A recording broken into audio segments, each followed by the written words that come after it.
Ranjangaon MIDC परिसरात scrap व्यावसायिक महिलेस धमकावल्याप्रकरणी गुन्हा दाखल. सविस्तर वृत्त असं.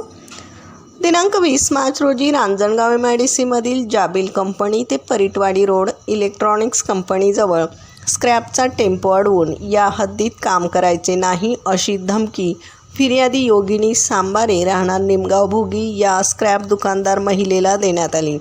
तसेच सदरची हद्द आमची असून इथे काम करायचे असेल तर 50,000 रुपये देण्याची मागणी आरोपींनी केली. शिवीगाळ करून गाड्या फोडून टाकण्याची धमकी देत सुपरवायझर दत्तात्रय जाधव यांना मारहाण करण्यात आली. या संदर्भात आरोपी साहिल मलगुंडे, गणेश कोळपे आणि एका अनोळखी इसमाविरुद्ध रांजणगाव पोलीस स्टेशनला गुन्हा रजिस्टर नंबर 130 नुसार गुन्हा दाखल करण्यात आला. पुढील तपास पोलीस निरीक्षक MS वाघमोडे यांच्या मार्गदर्शनाखाली सहाय्यक फौजदार शिंदे करीत आहेत. प्रतिनिधीसह महाराष्ट्र जनता न्यूज, पुणे.